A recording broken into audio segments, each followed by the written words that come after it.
Glória a Deus. Então, irmãos, vamos dar sequência ao Evangelho de Jesus escrito por João. Chegamos ao capítulo, quem sabe que capítulo é hoje? 19. Faltam 2 capítulos já, irmãos, para nós terminarmos. Fora o de hoje, né? Falta o 20 e o 21. E vamos terminar mais uma série do início ao fim, pastor Igor. Isso é louvável, isso é tremendo. Podemos meditar em cima da palavra domingo após domingo. Aleluia. Então, no capítulo anterior, Jesus ele vai com os discípulos ao Getsemane, aonde ele é entregue por Judas e é levado primeiramente ao Sinédrio, onde ali nós vemos durante aquele tempo que ele está sendo interrogado, vemos que Pedro o nega por 3 vezes, cumprindo aquilo que o Senhor tinha predito a ele, que aconteceria. E depois Jesus é levado ao pretório, que como nós vimos no domingo passado, o pretório era uma tenda ao qual o comandante romano ele ficava, ele morava, ele ficava ali hospedado naquele lugar, era o seu habitat, onde ali também existia o acampamento romano ao redor. Então o pretório era o lugar onde ele estava ali para decidir as coisas. Então esse pretório era Pilatos. Pilatos era esse homem que residia nesse lugar, e ali ele avaliava as coisas. Então Jesus é levado a Pilatos para ser interrogado, e é esse o cenário que se desenvolve nesse momento. É uma continuação. Então você pode pegar o final do 18 aí, aonde Jesus está diante de Pilatos, aonde pergunta, Jesus diz para ele que ele era a verdade. O que é a verdade? Ele pergunta para Jesus, né? Ali nesse momento continua o diálogo. Então vamos lá. Eu quero trazer como tema da palavra desta noite: está consumado. Diz assim o primeiro versículo, João 19, versos 1 diz assim: então Pilatos mandou açoitar Jesus. Ou seja, o povo já estava pedindo por Barrabás. Pilatos estava com a sua consciência pesada. Pilatos queria livrar Jesus. Pilatos via que em Jesus não havia nada de errado para que o condenasse à morte. Então Pilatos esperava que os judeus aceitassem o castigo no lugar da crucificação. Por isso que ele manda açoitar Jesus. Agora, para você que não sabe, o que significa esse açoite? Era um chicote que era feito de tiras de couro, nas quais eram atados vários pedaços de ossos e também de metais. Os prisioneiros recebiam as chibatadas nas costas, e as pontas do chicote pegavam por toda a volta do corpo. Sabe aquela coisa? Deu por onde pegava. Aquela história, o homem saiu dando no outro ali e deu por onde pegou. Era mais ou menos isso. O que acontecia? Aqueles metais, eles dilaceravam a carne. E muitas vezes atingiam de forma tão profunda que alcançavam os órgãos internos. Por isso, muitos prisioneiros acabavam morrendo durante os açoites, antes mesmo de serem crucificados. Então, irmãos, aqui é a forma que Jesus foi tratado.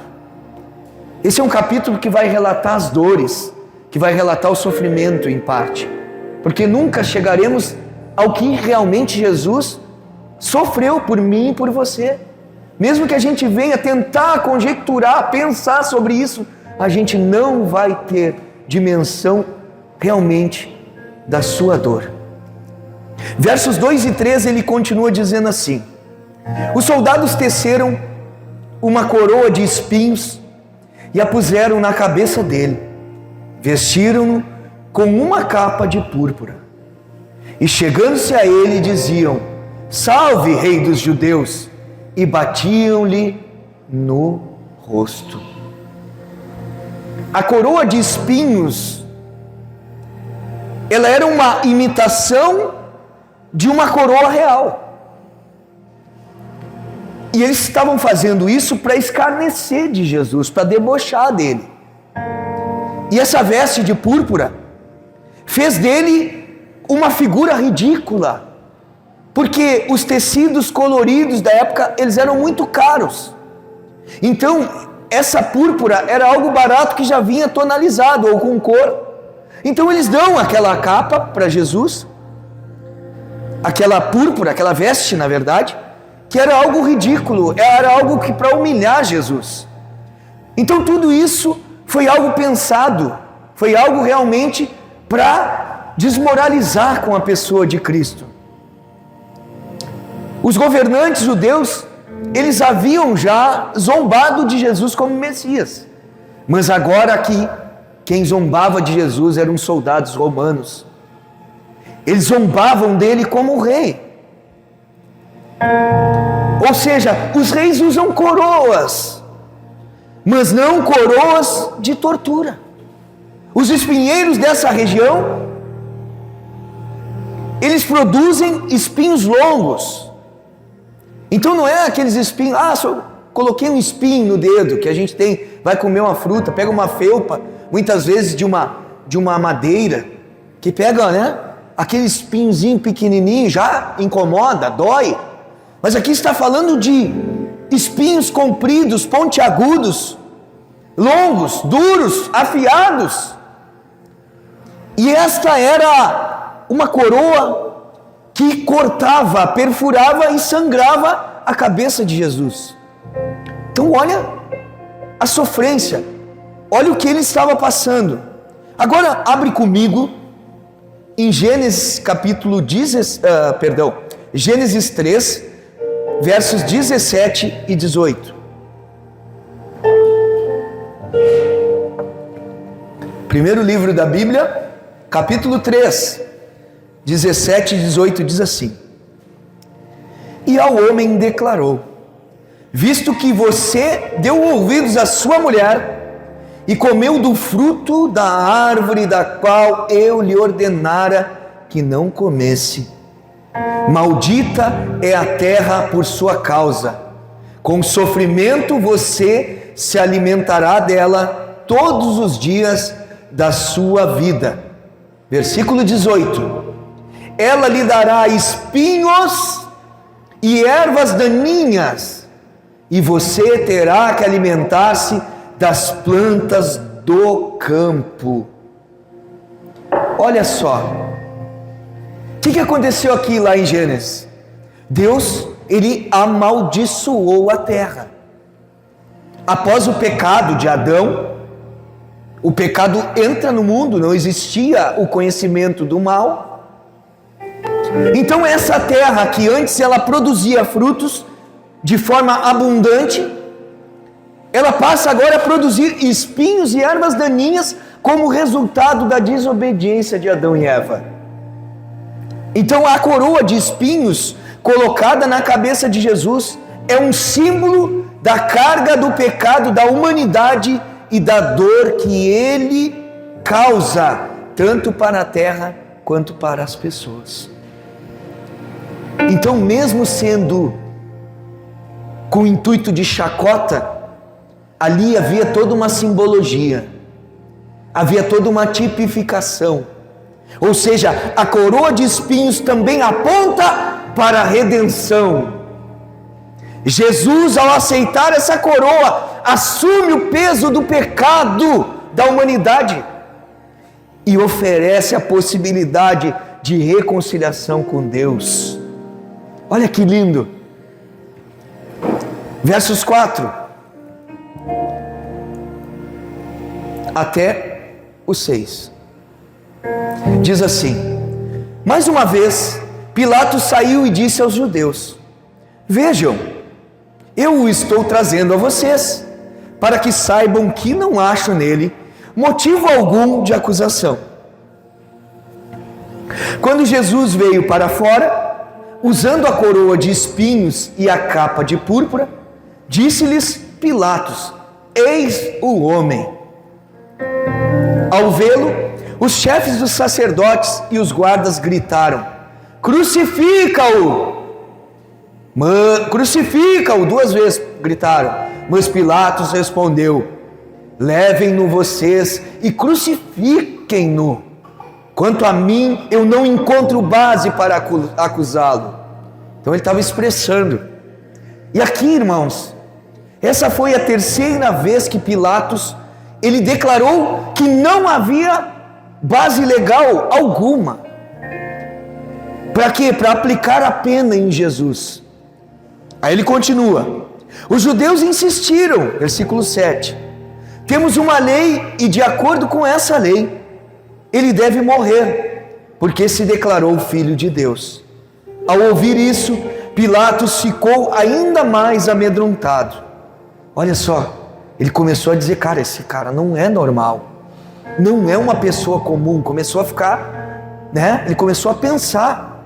Aí ele fala no 9: e voltou para dentro do palácio, então perguntou a Jesus: de onde você vem? Mas Jesus não lhe deu resposta. Aí ele diz: você se nega a falar comigo? Disse Pilatos: não sabe que eu tenho autoridade para libertá-lo e para crucificá-lo? Jesus respondeu: não terias nenhuma autoridade sobre mim, se esta não te fosse dada de cima. Por isso, aquele que me entregou a ti. Aqui ele estava se referindo possivelmente a Judas ou até mesmo a Caifás. É culpado de um pecado ainda maior. Olha só. Então aqui, irmãos, o silêncio de Jesus diante dos seus acusadores e desses juízes, ele cumpriu a profecia de Isaías 53, verso 7, que diz: e como uma ovelha que diante dos seus tosqueadores fica calada, ele não abriu a sua boca.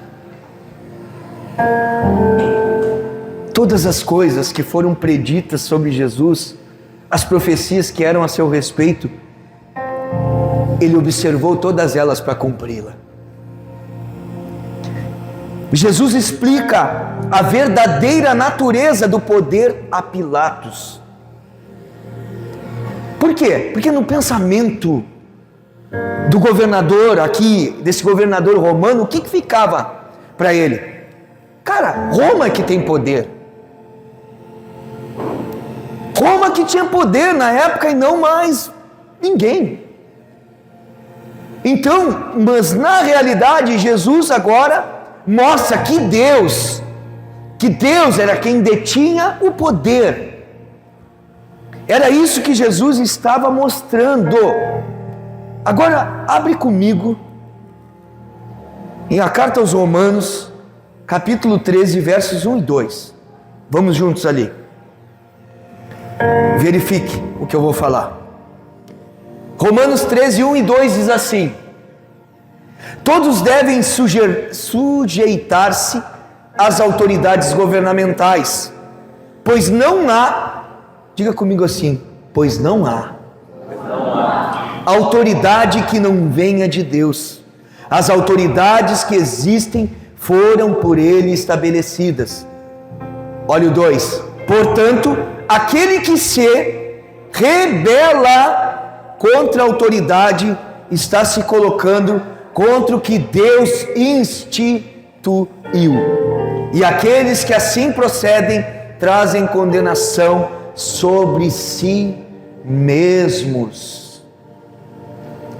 Aqui nesse texto, ele não fala assim: Deus estabelece somente autoridades boas. Aqui nesse texto não diz que eu e você, ou que todos os cristãos, precisam se submeter somente a autoridades boas. Não é isso que o texto diz. Ele diz que todas as autoridades, elas são estabelecidas por Deus. Sejam elas boas ou más. Deus estabelece, Deus coloca. Muitas vezes ouvimos aquela frase, quem já ouviu? Eu muitas vezes. O povo não merece esse governo que tem. Eu vou te dizer mais, o povo merece o governo que tem. Diante desse versículo, essa frase, ela fica sem sentido. A Bíblia, ela é clara no que acontece quando somos governados por homens ruins, irmãos. Abre comigo, eu quero que você acompanhe, porque isso aqui tem que nos fazer pensar. Quando temos um governo ruim, independente da esfera de abrangência, ou seja, presidente, governador, prefeito, pastor, líder, sei lá, no teu trabalho, aquelas pessoas que exercem autoridade, tá? Ela é clara quando acontece quando nós somos governados por homens ruins. Provérbios 29:2, olha o que diz: quando os justos governam, o povo se alegra, mas quando o ímpio domina, o povo geme. Provérbios 29:4, quando o governo é justo, o país tem segurança, mas quando o governo cobra impostos demais, a nação acaba na desgraça. Provérbios 28:15, como um leão que ruge e um urso faminto, assim é o governo mau sobre um povo pobre. Então, irmãos, é isso que a Bíblia deixa registrado. Quando um governo ruim lidera uma nação, é essas coisas que acontecem. Agora, por quê? Porque muito a gente questiona, se a gente for para a Bíblia, a gente vê Pilatos foi estabelecido por Deus. César, o imperador, foi estabelecido por Deus. Versículos 12 e 13. Daí em diante Pilatos procurou libertar Jesus, mas os judeus gritavam: se deixares esse homem livre, não és amigo de César. Quem se diz rei, opõe-se a César. Ao ouvir isso, Pilatos trouxe Jesus para fora e sentou-se na cadeira de juiz, num lugar conhecido como pavimento de pedra, que em aramaico é Gábata. Então aqui, irmãos, segundo os estudos, Pilatos, ele era casado, isso é uma informação extra-bíblica. Segundo os pesquisadores, Pilatos era casado com a neta do imperador. O que deu a ele, o quê? Aquele tão desejado cargo ocupado. Tipo assim, me ajuda que eu te ajudo. Então o povo aqui, Célio, o povo sabia o ponto fraco de Pilatos. Pilatos estava em pânico, porque ele estava tentando livrar Jesus, pois sua esposa, ela lhe disse para libertá-lo por causa de um sonho que ela teve. Abre comigo rapidamente em Mateus, capítulo 27, 19 e 20. Eu quero trazer esse relato de um outro evangelho para nós entendermos por que Pilatos estava realmente preocupado com tudo. Versículo 19 diz: estando Pilatos sentado no tribunal, sua mulher lhe enviou esta mensagem: não se envolva com este inocente, porque hoje em sonho sofri muito por causa dele. Mas os chefes dos sacerdotes e os líderes religiosos convenceram a multidão a que pedisse Barrabás e mandasse executar a Jesus. Então Pilatos aqui, irmãos, ele sabia que esse homem chamado Jesus era inocente. Jesus era um homem diferente de qualquer outro prisioneiro que ele já havia tido contato, que ele tivesse visto, e que deveria libertar Jesus. Mas ele sentiu toda a força da multidão e líderes religiosos exigindo a sua crucificação. Sabe aquela situação assim, ó? Pilatos, ele sabia o que era certo a fazer, mas não estava disposto a sofrer por isso.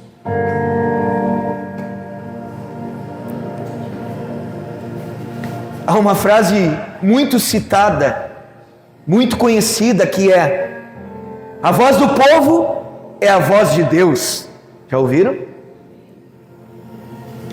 A mesma voz que aclamou Jesus e diz: Hosana o que vem em nome de Jesus, foi a mesma voz que disse: crucifica, mata, queremos Barrabás e não queremos ele.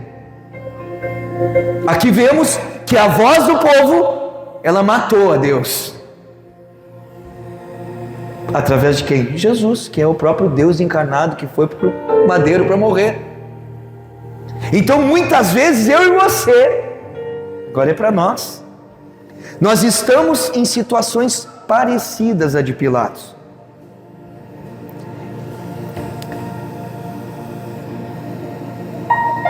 Em fazermos o certo e aí sofrermos por isso, ou sermos sufocados pela vontade da maioria e assim desagradarmos ao nosso Deus.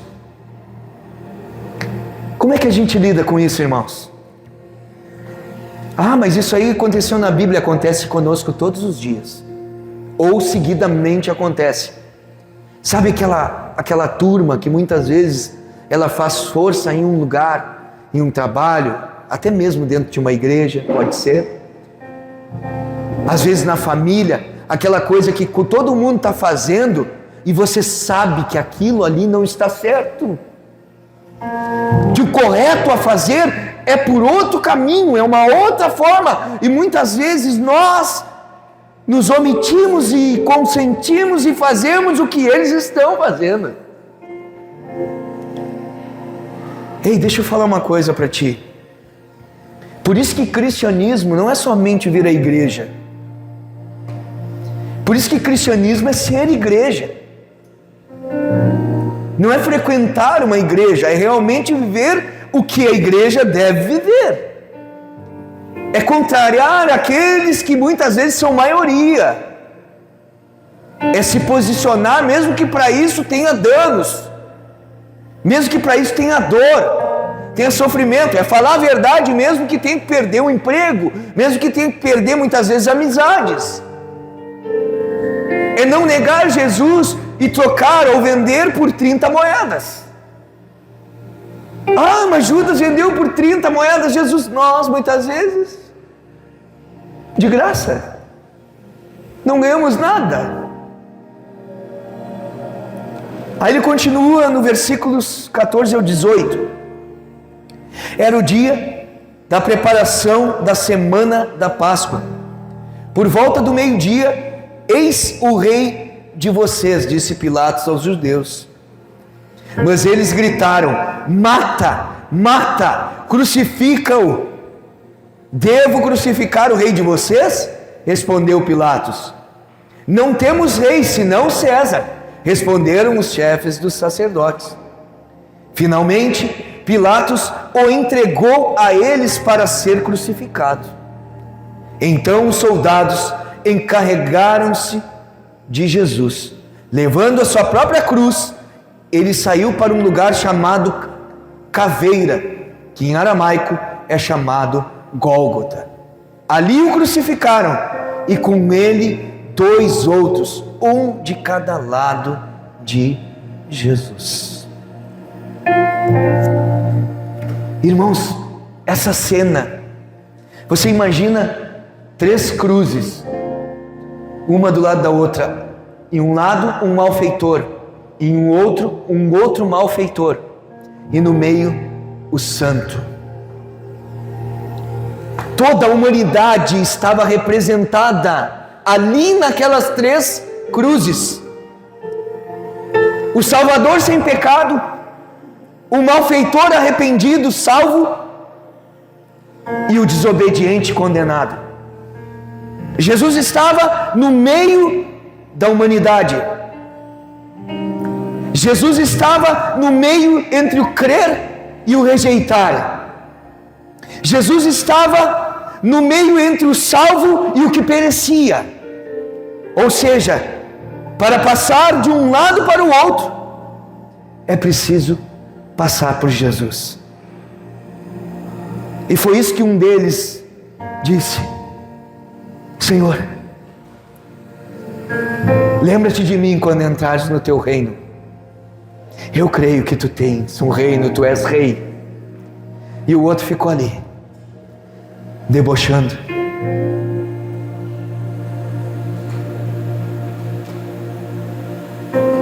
Passar por Jesus, só há uma forma. Quem encontra Jesus abre mão da sua vida. Quem encontra Jesus reconhece que precisa de um Salvador, de um Senhor. Quem encontra Jesus reconhece que as suas escolhas não o levam para o céu, que as suas escolhas não são as melhores.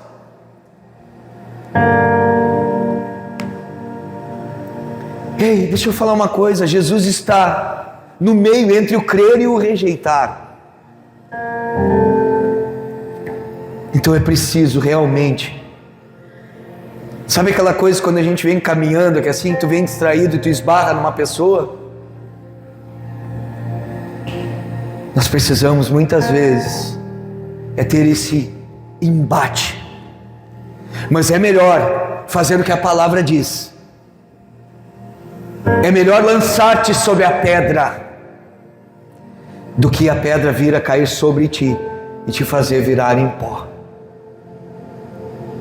Muitos de nós resistem à vontade. O que significa se jogar sobre a pedra, se lançar sobre a pedra? Aí, deixa de resistir, se rende a essa vontade, se atira sobre a pedra, realmente renuncia quem tu é, aceita a vontade dele, não recalcitra como Paulo recalcitrou contra os aguilhões, ou seja, resistiu à vontade. Duro é resistir à vontade de Deus. Então é mais fácil se lançar do que ele vir sobre mim e me fazer virar pó. Não adianta querer resistir. A dor é maior, a dificuldade é maior. Aí o versículo 19, Pilatos mandou preparar uma placa e pregá-la na cruz com a seguinte inscrição: Jesus Nazareno, o Rei dos Judeus.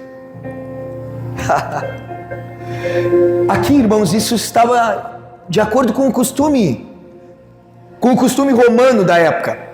Aquele que seria crucificado, o seu nome e também o seu crime, eles eram escritos naquela placa. Aquela placa que era pendurada no pescoço daquele que era o malfeitor, enquanto carregava a sua cruz para o local de morte. Em seguida, a placa era colocada no alto da cruz, para que todos soubessem o motivo da crucificação. Mesmo em sua morte, Jesus foi identificado com a humilde Nazaré. Mesmo em sua morte, Jesus foi reconhecido como rei. Os reis deste mundo tomam seu trono através da morte de outros, mas o nosso Jesus, ele foi proclamado como rei para todo mundo através da sua própria morte. Não precisou morrer outro. Ele disse: eu morro em lugar deles, eu morro em favor deles. Esse é o verdadeiro rei, irmãos. Versículo 20. Muitos dos judeus leram a placa pois o lugar em que Jesus foi crucificado ficava próximo da cidade e a placa estava escrito em aramaico, latim e grego. Escrito em hebraico, grego e latim. Essas inscrições nas 3 línguas eram muito comuns. As acusações costumavam ser escritas na língua local, na língua oficial e na mais usual da época. Desse modo, todos poderiam ler a mensagem na sua própria língua. Jesus Cristo, Jesus de Nazaré, o Rei dos Judeus. Aí o que acontece? Versículos 21 e 22. Os chefes dos sacerdotes, dos judeus, protestaram junto a Pilatos: não escrevas o Rei dos Judeus, mas sim que esse homem se dizia Rei dos Judeus. Pilatos respondeu: o que escrevi, escrevi. Ou seja, cara, está escrito, não vai mudar. Pilatos se recusou a mudar o título, até porque era proibido alterar o que já estava escrito. Havia uma proibição de que um decreto dado era para ser cumprido. Então, assim como Caifás, Pilatos foi usado para declarar algo que jamais imaginaria declarar: que Jesus de fato era o Messias prometido. Deus usa quem Ele quer para cumprir o que Ele quer, irmãos. Pilatos não se rendeu, mas Deus usou a vida dele. Judas não se rendeu, mas Deus usou a vida dele. Muitos hoje não se rendem, mas Deus acaba usando. Versículos 23 e 24. Tendo crucificado Jesus, os soldados tomaram as roupas dele e as dividiram em 4 partes, uma para cada um deles, restando a túnica. Esta, porém, era sem costura, tecida numa única peça de alto a baixo. Não a rasguemos, disseram uns aos outros. Vamos decidir por sorteio quem ficará com ela. Isso aconteceu para que se cumprisse a escritura que diz: dividiram as minhas roupas entre si e tiraram sortes pelas minhas vestes. Foi o que os soldados fizeram. Note que a túnica, ela não foi rasgada ou repartida. Esse versículo foi o cumprimento de Salmo capítulo 22, verso 18, que diz: dividiram as minhas roupas entre si e tiraram sortes pelas minhas vestes. Isso era uma profecia messiânica, ou seja, cumprida em Cristo, que era o Messias. Versos 25 em diante. Perto da cruz de Jesus estavam sua mãe, a irmã dela, Maria, mulher de Clopas, e Maria Madalena. Quando Jesus viu sua mãe ali, e perto dela o discípulo a quem ele amava, disse à sua mãe: aí está o seu filho. E ao discípulo: aí está sua mãe. Daquela hora em diante, o discípulo a levou para casa. Quando Maria e José, ou seja, marido e mulher, eles trouxeram seu filho Jesus ao templo para a dedicação, está registrado em Lucas capítulo 2, um homem piedoso chamado Simeão viu Jesus, tomou ele em seus braços, abençoou o menino. Só que, no entanto, ele também disse a Maria: quanto a você, uma espada atravessará a sua alma, falando do que aconteceria com ela. Ou seja, seria como uma espada atravessando ela a morte do seu filho. Maria experimentou isso durante todo o ministério do seu filho. Quando ele foi rejeitado quando ele foi combatido, caluniado, quando ele foi maltratado. Aqui foi o cumprimento final dessa promessa. Ou seja, todo o sofrimento. Agora aqui, realmente a espada estava cravada no seu peito, no seu coração. Ou seja, de todos aqueles que estavam presentes na crucificação de Jesus, ninguém sofreu mais que Maria. Ela, por ter o seu filho morto, por ver cumprir todas as profecias. Só que Jesus, ele demonstra a sua preocupação. A preocupação e a atenção quando ele diz: mulher, aí está o seu filho. Jesus cuidou da sua mãe até o fim, mostrando que mesmo na cruz, a sua atenção estava voltada para os outros e não para ele mesmo. Se tivesse um momento em que Jesus ele mereceu, irmãos, estar centrado em si mesmo, era esse o momento. Mas ainda assim, ainda assim ele permaneceu centrado nos outros até o fim. Aí ele diz para aquela mãe: aí está o seu filho. Jesus diz a Maria: aí está seu filho, irmão. O ensino é que um devia cuidar do outro. Ou seja, ela é tua mãe e tu é o filho dela. Ou seja, cuidem um do outro. Isso nos ensina, irmãos, a cuidar dos outros, a cuidar das pessoas, muitas vezes, quando nós mais precisamos ser cuidados. Sabe? É servir as pessoas quando nós mais precisamos ser servidos. É amar as pessoas enquanto naquele momento nós mais precisamos ser amados. É abraçar quando você muitas vezes é quem mais precisa de um abraço. É chorar, ou melhor, é enxugar as lágrimas de quem chora naquele momento que você mais precisa chorar. É isso que Jesus está ensinando. Versículos 28 e 29.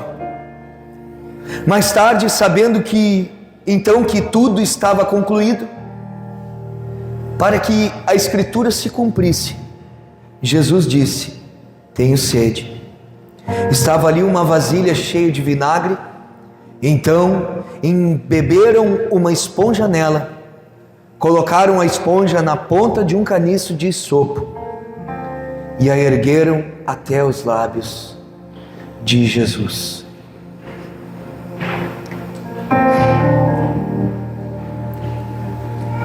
Esse é o versículo que Jesus cumpriu quando disse: tenho sede. Salmos 69, verso 21. Puseram fel na minha comida, e para matar-me a sede, deram-me vinagre. João ainda descreve que colocaram a esponja na ponta de um caniço de isopo e a ergueram até os lábios de Jesus. Pastor Igor, em uma pregação anterior, quando ele pregou em Mateus, quando se remeteu a esse texto, ele trouxe um ensino para a igreja de que dentro daquele balde, o que existia ali muitas vezes eram até mesmo fezes daqueles soldados que estavam ali e não tinham um lugar muitas vezes para fazer as suas necessidades, faziam em algum lugar e depois limpavam naquela água que estava no balde. Então eles embeberam aquela esponja e deram para Jesus. Só que também existe uma menção aqui, a menção do isopo.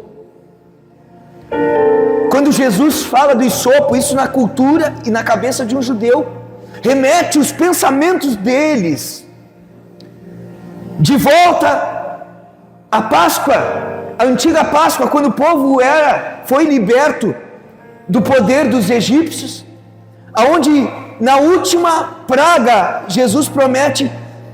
Deus promete, ou melhor, que todo aquele que passasse o sangue nos umbrais das portas estava selado para que o anjo da morte não visitasse com a morte dos primogênitos ou dos primeiros filhos daquela família.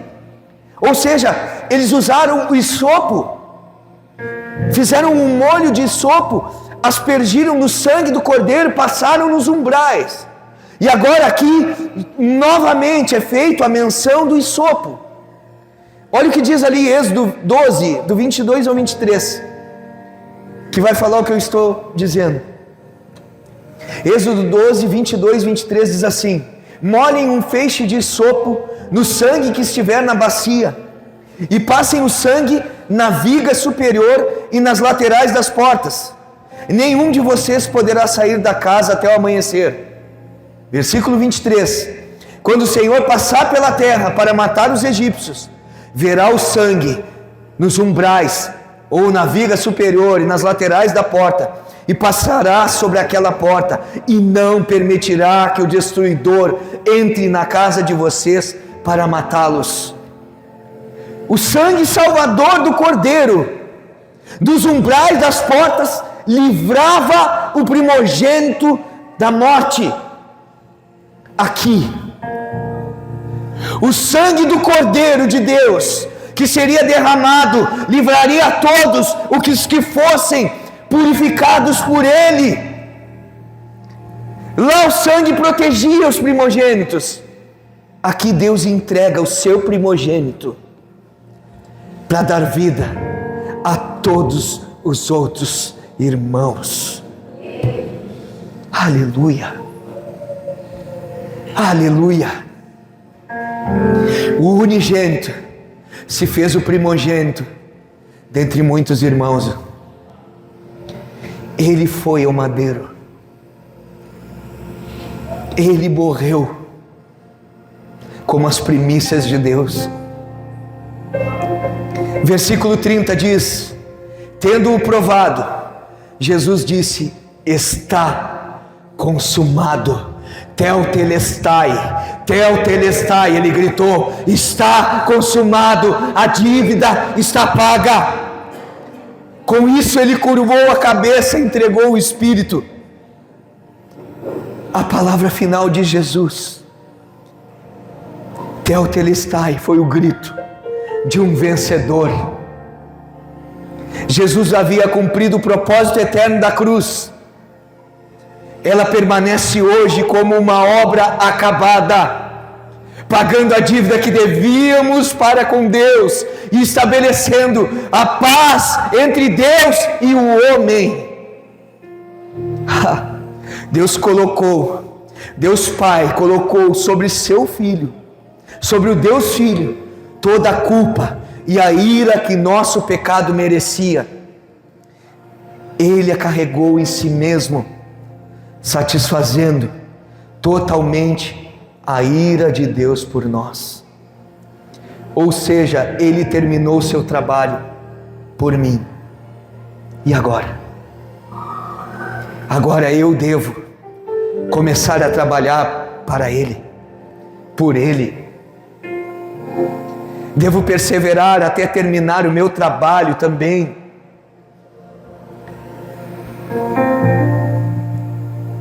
Devo trabalhar para terminar o meu trabalho também, não para me salvar, porque isso ele já fez, mas porque agora eu sou um salvo. Porque agora eu estou salvo, eu preciso trabalhar para que o nome dele seja engrandecido, para que o nome dele seja feito, colocado no mais alto lugar, para que o nome dele seja conhecido como o nome santo, para que outros irmãos venham se alimentar do Cordeiro, porque o Cordeiro é muito grande, para que outros venham comer da mesa do banquete com o Senhor, porque o Cordeiro foi partido em favor de nós. Versos 31 em diante, até o 42. Esse era o dia da preparação. E o dia seguinte seria um sábado, especialmente sagrado.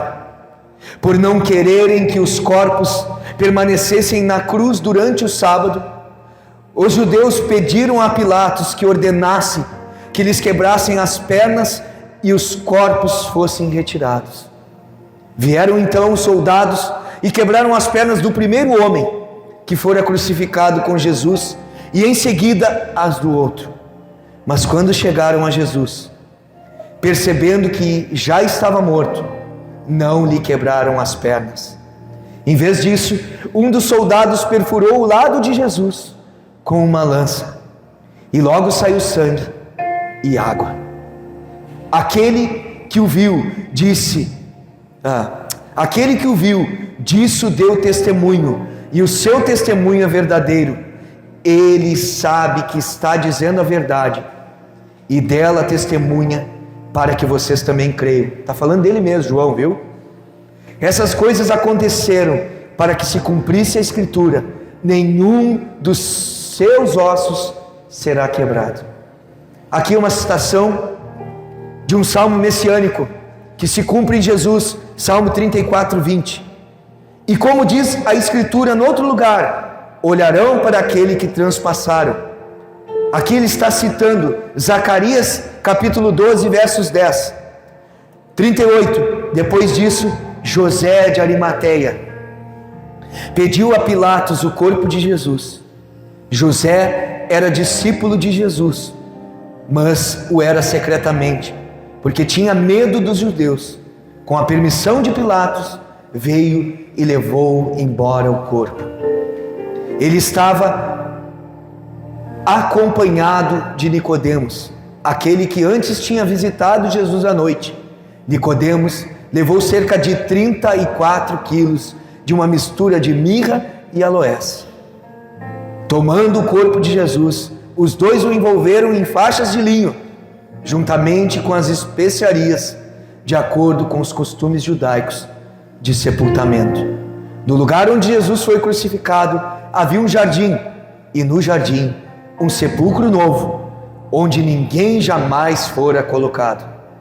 Por ser o dia da preparação para os judeus, e visto que o sepulcro ficava perto, colocaram Jesus ali.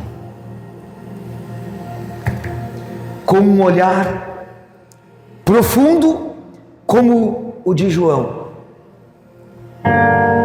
essa proximidade era mais do que uma simples coincidência. Ou seja, do lugar onde Jesus foi crucificado, havia um jardim, e no jardim havia um sepulcro novo. O que João percebe aqui, irmãos? Que havia uma harmonia entre o jardim e a cruz. O jardim remete ao Éden, e no mesmo lugar aonde Jesus morre, existia um jardim. Ou seja, a queda do primeiro Adão ocorreu em um jardim, e foi em um jardim que o segundo Adão e foi em um jardim que o segundo Adão redimiu a humanidade das consequências das transgressões feitas por Adão. Agora, por que um sepulcro novo? Porque se o enterrassem naquele lugar, naquele túmulo antigo, os judeus que sempre estavam questionando e duvidando, eles diriam que ele havia sido tocado por ossos de algum profeta ou de algum outro homem santo, e por isso que Jesus reviveu. Então, todo o cuidado foi para que ali fosse inaugurado aquele lugar onde era a tumba que Lázaro ocuparia. Jesus disse: pode sair daí, eu venci a morte, eu tomo o teu lugar. Jesus entrou para dentro de um túmulo que foi inaugurado por ele, para que ninguém viesse a duvidar que ele ressuscitou. e vive até hoje, e vive eternamente. Adão pecou em um jardim, Jesus restaura o jardim. Jesus restaura a nossa vida, irmãos. Para todo aquele que crê, todo aquele que se rende a Jesus, tem a sua vida restaurada, tem a sua vida renovada, há o direito de uma nova vida, de uma nova história. Aleluia! Aleluia! Essa é a palavra que o Senhor colocou no meu coração. Que o Senhor venha fortalecer a tua vida, que você possa ser uma testemunha, que você possa agora saber que Ele cumpriu o seu trabalho, que Ele acabou o seu trabalho. Agora eu e você precisamos trabalhar para Ele, não porque nós ainda trabalhamos para ser salvo, não, porque a salvação já foi dada através do seu sacrifício, mas agora eu trabalho porque eu sou um salvo. Ele me salvou, por isso eu vivo para Ele, em nome de Jesus. Amém? Amém? Vamos ficar de pé. Glória a Deus. O Senhor seja exaltado. Aleluia.